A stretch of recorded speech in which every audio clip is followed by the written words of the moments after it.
Yeah, I'll react to that, sure.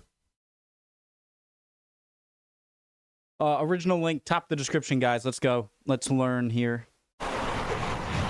This week, History Hit has been getting up close with American history.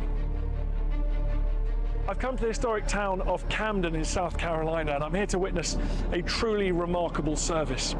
The laying to rest of soldiers killed in battle here 240 years ago. I would freak out if I saw Dan Snow in person.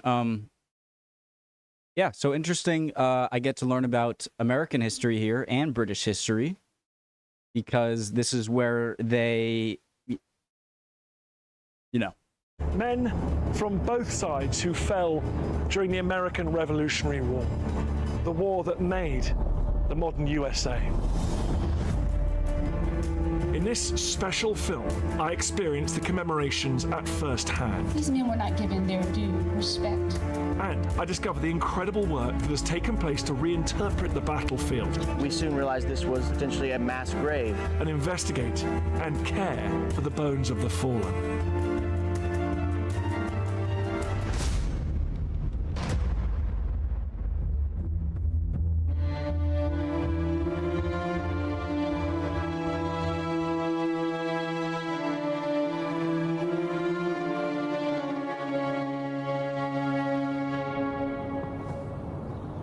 In 1780, Camden found itself at the heart of the American story. Not just because it was a key strategic stopping off point on the Great Wagon Road, which carried settlers from Philadelphia, 600 miles that way, to new colonial territories on the frontier in the south, but because in the summer of that year, it was teeming with soldiers. The American Revolution had broken out 5 years earlier. The major pitched battles had mostly happened further north, but all 13 of the American colonies were in uproar. Fighting in Georgia, Virginia, and the Carolinas was intensifying in a battle to control these valuable and strategic southern colonies. In 1780, the forerunner of this road was the main route through the forested interior. American Continental Forces gathered in North Carolina, where they were joined by local militia. They quickly pressed south towards Camden, more militiamen joining along the way. The Revolutionary Forces were heading hard down this road into the heart of South Carolina. They were here because the British were back. After years of the British fighting the revolutionary forces in the northern states like New York and New Jersey, they'd switched their attention to the south. The year before, they'd captured Georgia, and now in the spring of 1780, they'd taken South Carolina's most prominent city, Charleston. The revolutionary forces marching on this road under General Gates were here to try and push the British back into the sea. The Revolutionary Army for this southern campaign was originally under the command of General Johann de Kalb. He had vast amounts of experience fighting with the French army in Europe and was now on the side of the American Revolution. But he was surprised when General Horatio Gates arrived and took ultimate command of this drive south.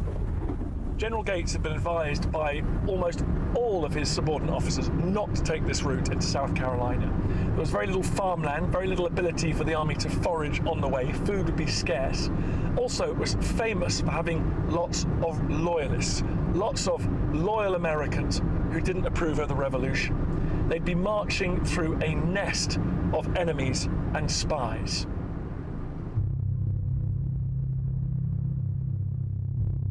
Didn't approve of the revolution?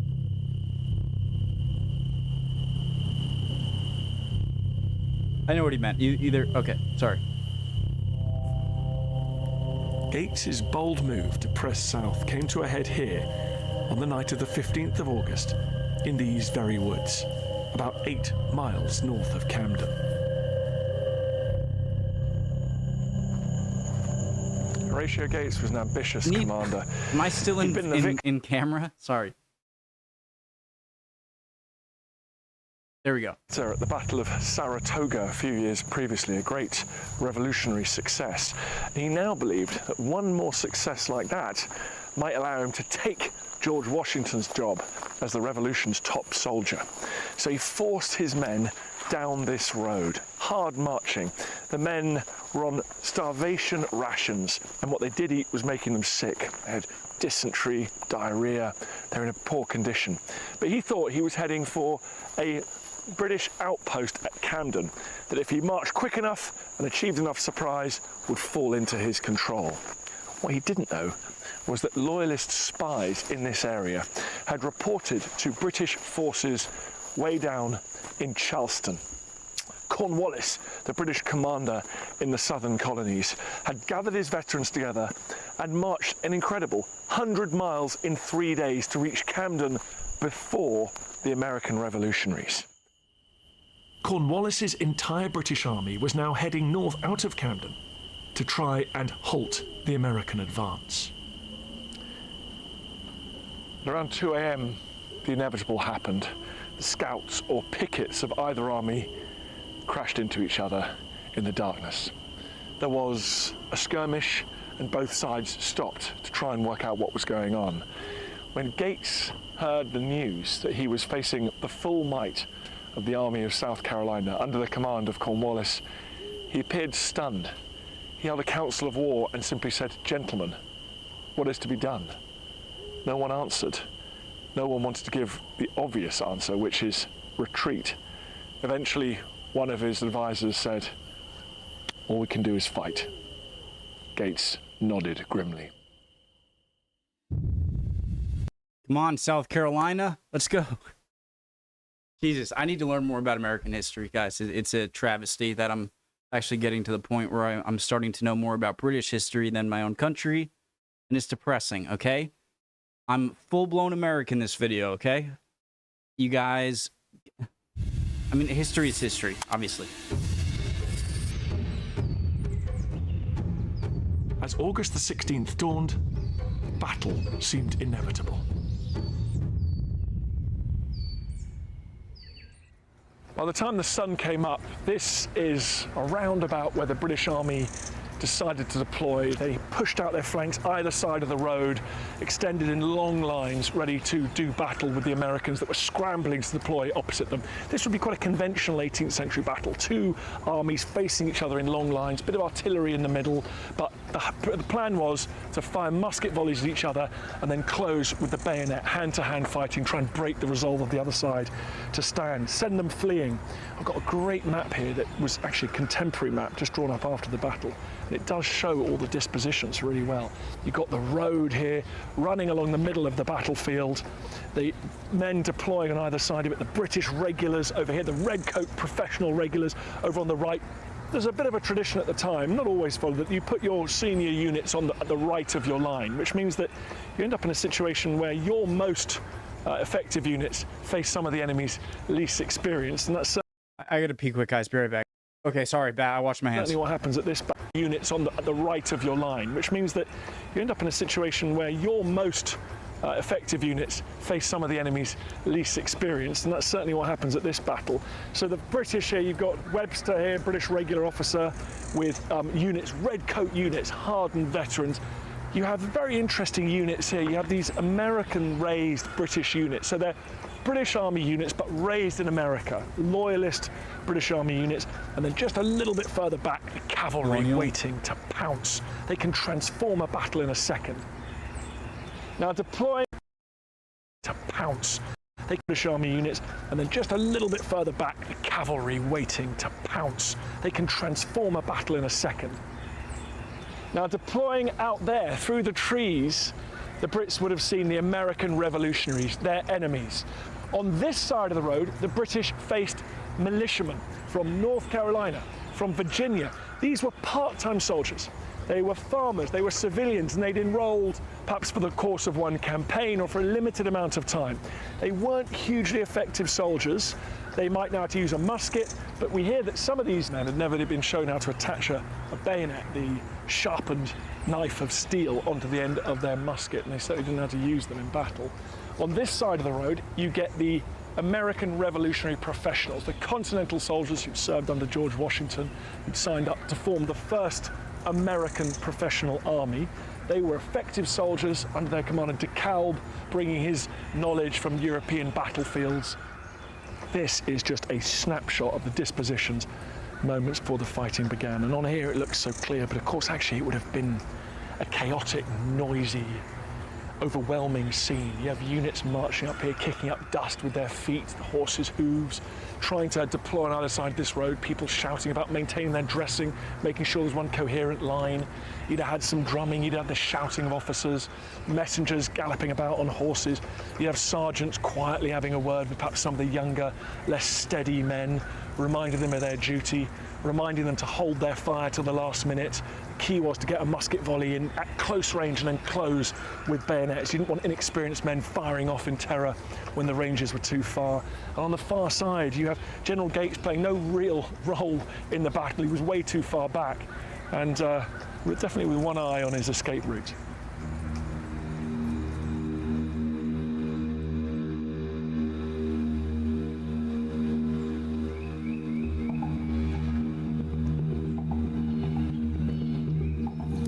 Eventually, the order came to advance. The British quickly took the initiative, especially the professional, highly experienced units on their right flank. Over here on the eastern side of the battlefield, the British redcoat veterans closed fast with the Americans. They moved up, they fired a volley with their muskets at very close range, and then they set about them with their bayonets. These were hundreds of battle-hardened soldiers amongst the farmers of the North Carolina and Virginia militia, and the Americans fled. They were underfed, they were exhausted, they had diarrhea, they hadn't received the correct training, and now one of the finest infantry units in the world was bearing down upon them.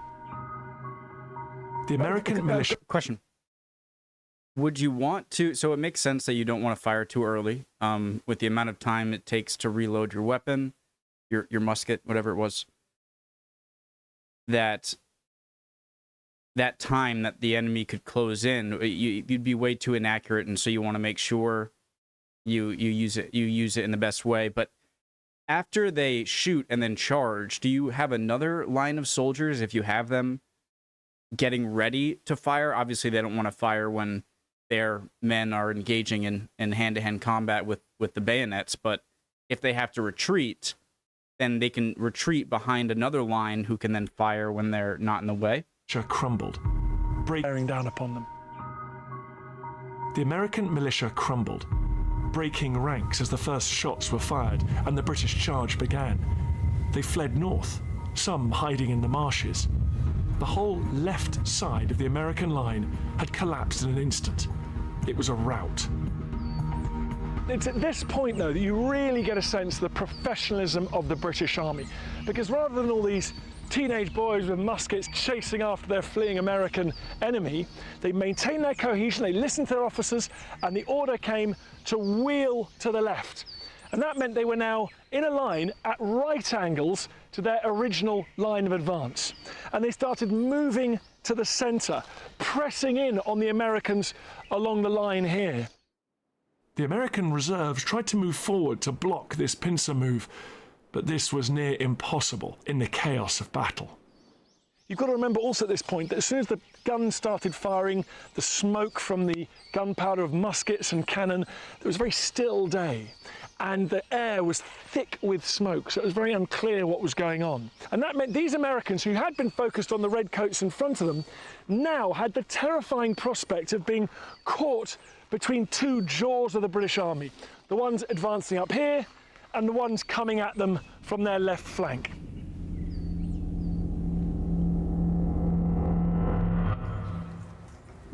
In the 1990s, archaeologists started to explore the battlefield following discoveries by relic hunters.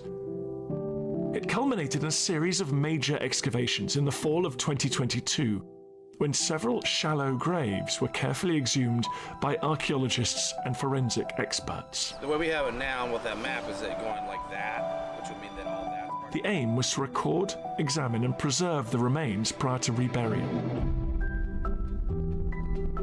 Remarkable discoveries were made, like this flint from the firing mechanism of a flintlock musket. white flags now show the edges of the graves. I've come to the centre of the battlefield, where the more experienced revolutionary forces put up a very strong fight. Steve Smith has been involved in much of the research. He's taking me to the site of a particularly interesting burial of a Scottish soldier fighting in the British Army. Steve, what's this depression here with these markings? Well, this is the exact location where we found the 71st Highlander. And the orange pole that's sticking up there marks where his head was, and the green pole marks where his legs or feet were. Well, how did we come across these bodies? Were they disturbed by treasure hunters or animals, or did you know where to look? In this case, the first one, this gentleman here, was found by a relic collector. Others that we found were found by us doing systematic archaeological work here using metal detectors. It's so crazy how you can still, depending on where you are, you're going to be more likely, obviously, but there's almost a feeling, I shouldn't generalize, that you're not going to find anything. Like, everything has been discovered, you know, what are you doing? But the fact that you really can bump into something that a bunch of people are going to want to look at is really awesome. And how do we know that this gentleman here in this grave was a 71st Highlander, a Brit? He had plenty of 71st Highlander buttons on him. Okay, so the buttons are key. The buttons are key. As well as the 71st Highland Regiment buttons, the excavations of this burial also revealed this metalwork, complete with a Scottish thistle insignia and the number 71. The plan of the excavation shows how the Highlander was laid out carefully in the grave. What does the manner of burial tell us about this gentleman? Well, we recovered 14 soldiers, 12 Continentals, a militiaman, and this British Highlander. This was the only individual that was buried formally, laid out as you would if you knew the gentleman and you wanted to pay him respects. This gentleman was buried the deepest of all of the 14. He was about 1.5 feet deep, whereas the other soldiers that we recovered were all just kind of thrown in shallow graves. In fact, one individual we found after we began excavating him, we found that his femurs were actually sticking up out of the ground, and in very shallow graves, again, and just tossed in any old house, so to speak. So I guess that reflects the Brits are in charge of the battlefield. They retain possession of the field after the fighting, Correct. so they look after their own. Correct, exactly. One of these, I'm sure this gentleman was buried by some of his friends. And from these bodies, can we tell anything about the manner in which they died? Well, the Highlander had a severe impact to his back of his cranium. It's believed it's probably blunt force trauma, so he probably was killed by a hard blow to the back of his skull. So like a blow from the butt of a musket or something, so that real hand-to-hand. Absolutely. We're in the middle of a thick battle with the very violent fighting between 23rd British soldiers, the 71st Highlanders, and the 1st Maryland Brigade. So how does that happen? How does someone get blunt force trauma against the back of their head in hand-to-hand combat? The only way I can think up is if another American, like if he was fighting an American hand-to-hand combat and then another American came and, you know, smashed him on the back of the head to help his fellow soldier. Maybe it happened a different way.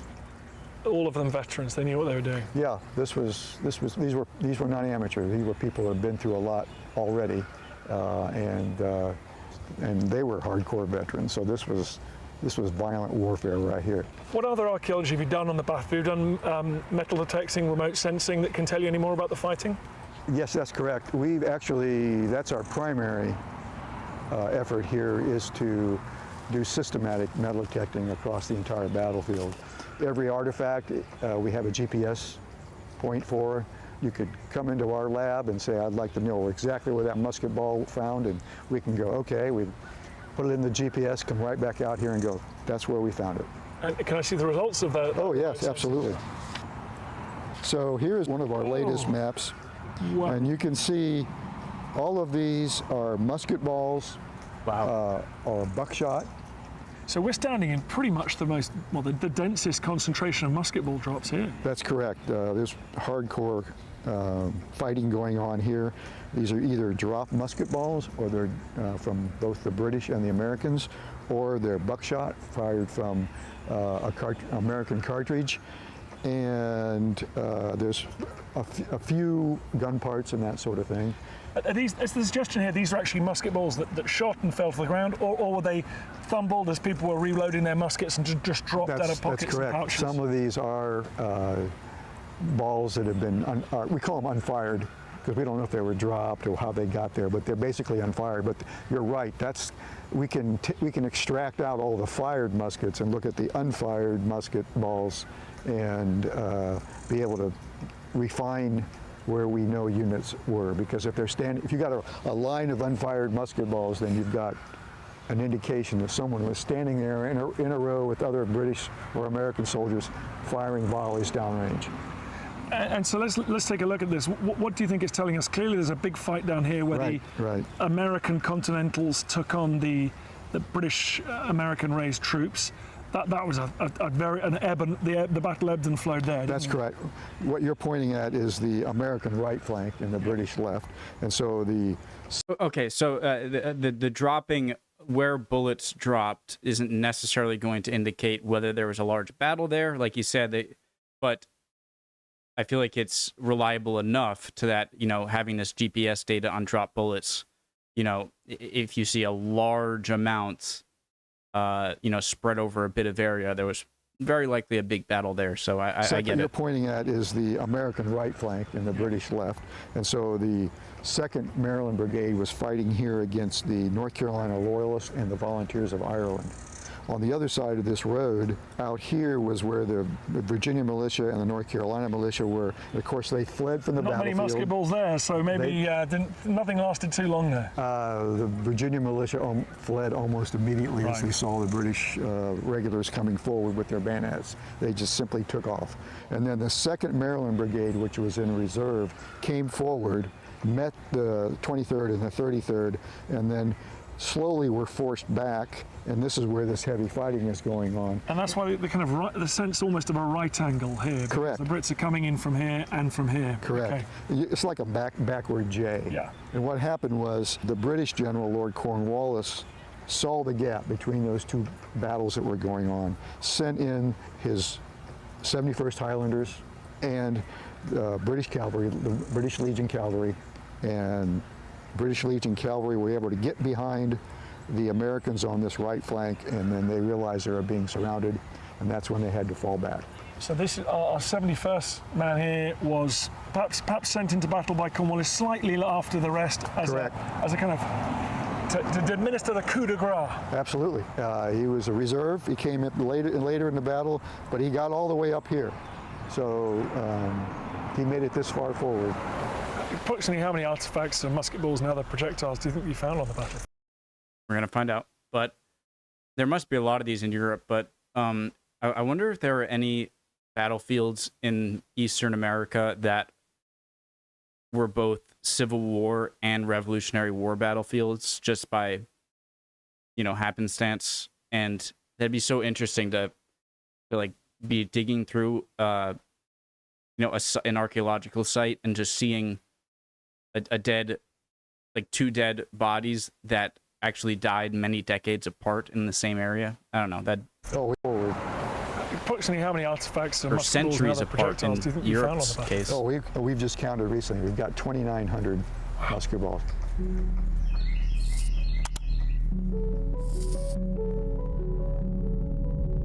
Many men fell in a short period of time in this area of the battlefield. Just 100 feet from the 71st Highlanders' grave lies another more complex burial of what appear to be revolutionary soldiers. Working alongside the team from the University of South Carolina are expert forensic anthropologists, Bill Stevens and Maddie Atwell from the Richland County Coroner's Office. So this looks like a more complicated site, a lot more markers here, Bill. What was under the ground when you had a look here? Maddie and I were excavating across the road. Archaeologists were here They were troweling away, carefully brushing, and we soon realized this was potentially a mass grave. The heads, the skull location is marked by the orange flags, and the feet are the green markers. And so, Maddie, this looks like it's a mass grave, but also quite concentrated. They're not all kind of spread out. Yeah. So these individuals were commingled. This side was less commingled than this.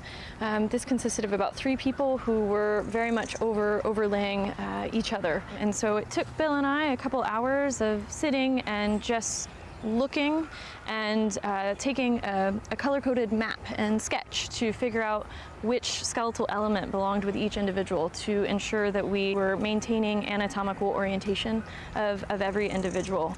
So it sounds like these gentlemen were sort of thrown in a pretty haphazard way. Does that reflect the attitude, do you think, after the battle of the victors towards the vanquished? Potentially it does.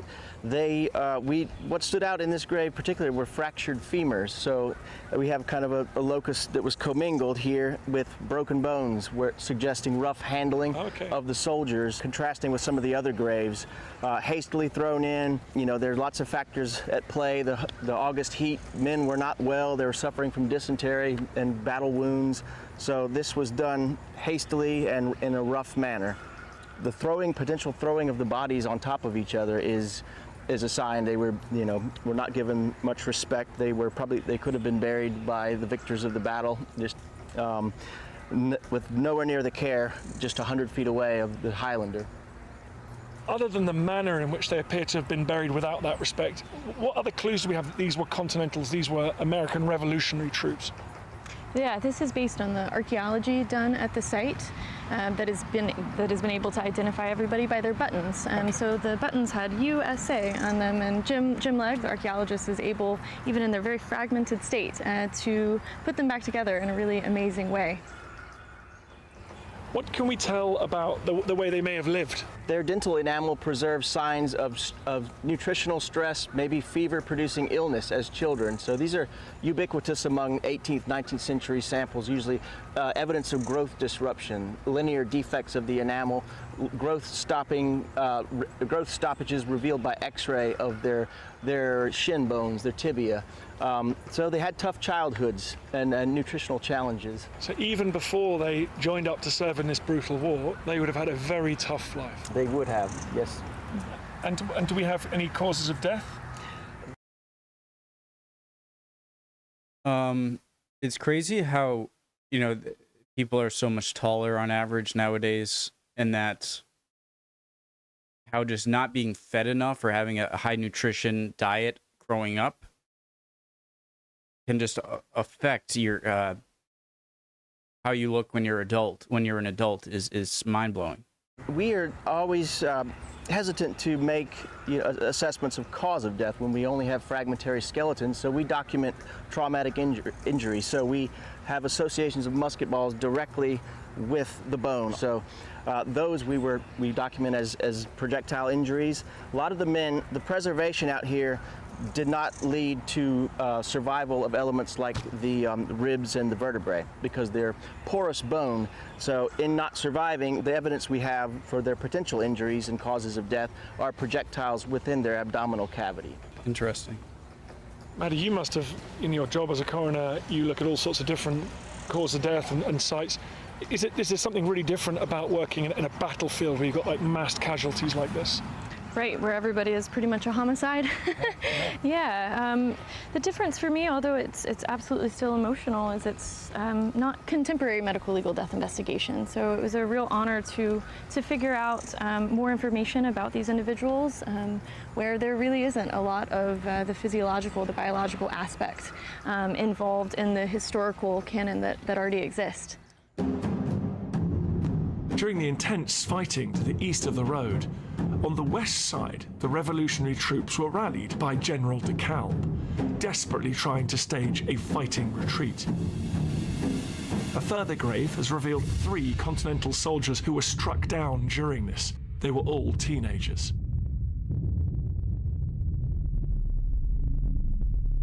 Musket balls were again found amongst the bones. That's crazy. So that was probably is. Wait a second. You see this kind of outline here? Is that left over from the decomposition? And so, like, they probably got hit with a musket ball. I'm assuming the musket ball got embedded in them. And then as their bodies decomposed over centuries, the musket ball just kind of fell down into... So I'm wondering if this difference in what looks like a difference in texture, right, is due to that, you know, or maybe not. General de Kalb and his Of the men dirt, attempted to you know? drop back in stages, but now they were surrounded. The British cavalry swooped round to their rear. In this wooded area, the general fell, alongside troops of all ranks and ages. He was mortally wounded, one of the most senior officers to die in the whole War of Independence.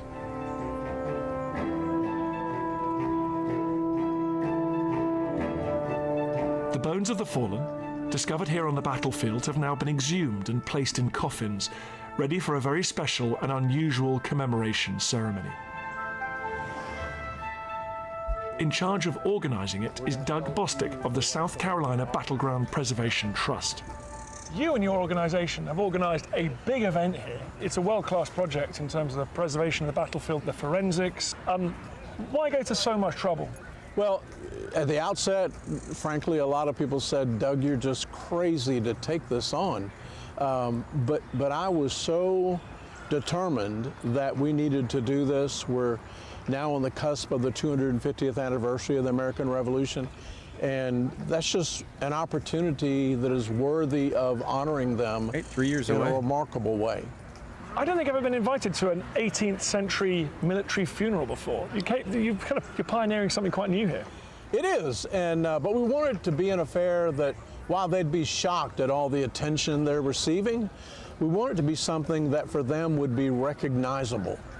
One of the quotes that we found that we've been enamored with since the beginning of this project is from General Schwarzkopf, the United States Army, and he famously said, "The heroes are not the generals that order men into battle. right? The heroes are the men that follow orders and go into battle."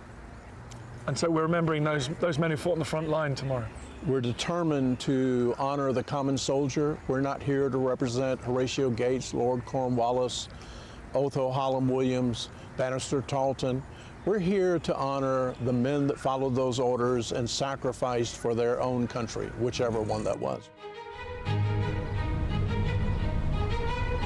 Over the last few days, Camden has seen extensive preparations. Revolutionary-era stars and stripes adorn the streets, and it seems that most of the city is turning out for the ceremony. It's Saturday morning here in Camden. We've had a few showers, but the skies are clearing now, which is good because anticipation is building. The crowds are gathering. The roads have been shut because in just a few minutes' time, the funeral cortege of those 14 Revolutionary War soldiers will be passing by here on their way to the funeral. There's just time to catch up with some of the crowd to find out what this means to the people of Camden. Why do you think it's important that we remember our history? Well, it really defines who we are as a country, and we can't move forward without remembering what happened in the beginning. And I think we do good to remember exactly why we are where we are today. What's your name, sir? Levi. Nice to meet you, Levi. Great How are you answer. doing? Nathan. Nathan, are you guys from Camden? We are. What brings you down here today? Well, we're here to see the, what do you call it? Funeral procession. Yeah, we're here to see that because one of my teachers told me about it.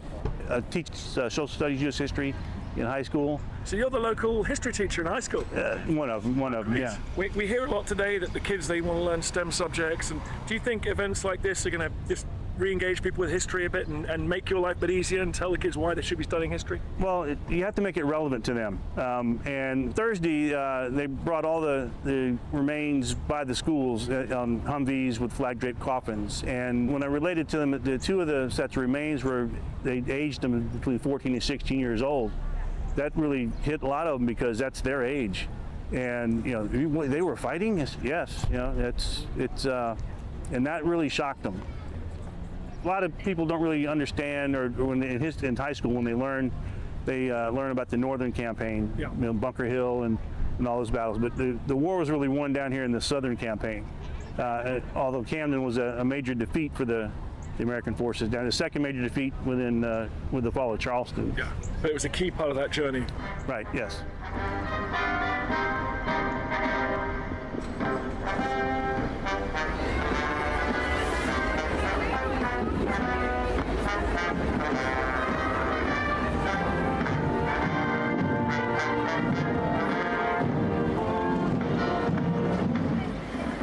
So this is the big moment. Here they come, led by an American military band, where you can see the horse-drawn wagons and the gun carriages coming up, each with a soldier who fell at Camden on it.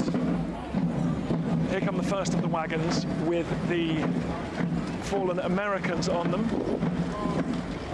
each topped by an American flag.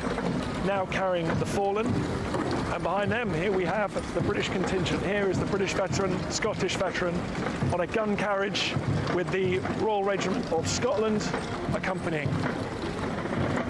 The Royal Regiment of Scotland is the modern unit that carries the heritage of all of the Scottish units of the British Army past, whether it's the Black Watch or the Highland Light Infantry. They carry the traditions, they carry the battle honours of predecessor regiments like the 71st Highlanders, and it's amazing to see that link between a unit 240 years ago and serving members of today's army.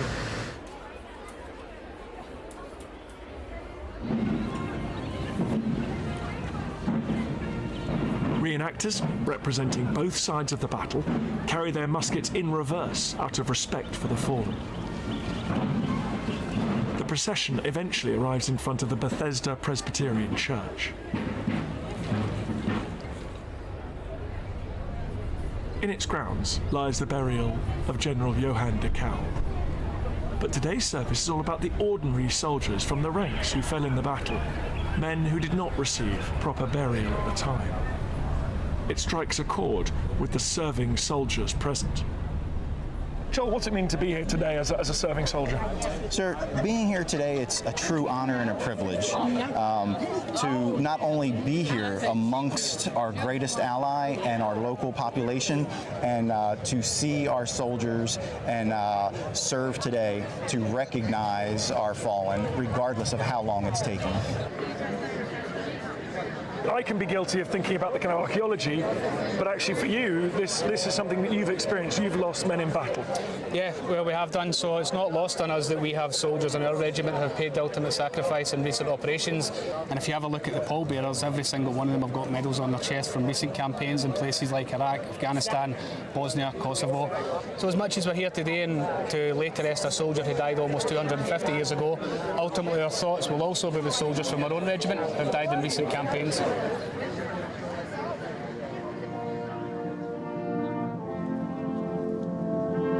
We want to give thanks for their courage and their conviction and service, because in the midst of the darkness and the conflict that took place 9 miles away from here, and in the haste to keep moving and keep going because of the threat of imprisonment or death, these men were not given their due respect. And so, out of gratitude, we are here from worship today to give thanks to God and to honor them.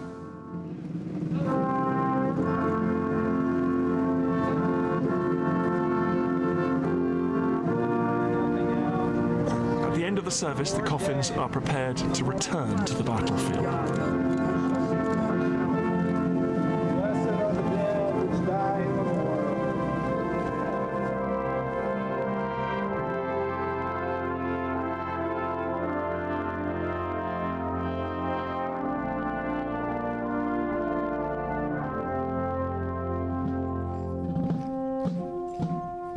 North of Camden, the convoy arrives back in the woods that once echoed with battle.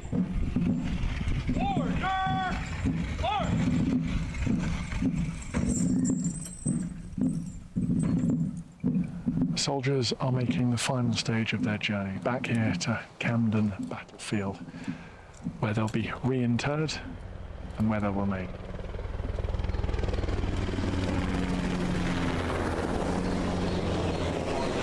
unto himself the souls of our dear brothers here departed, we therefore commit their bodies to The coffins, carrying the remains of the men who died here on August the 16th, 1780, are lined up for full military honours.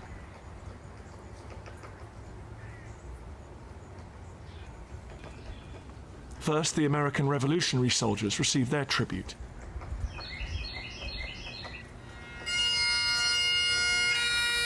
A solitary piper plays a lament to mark the lone Scottish dead.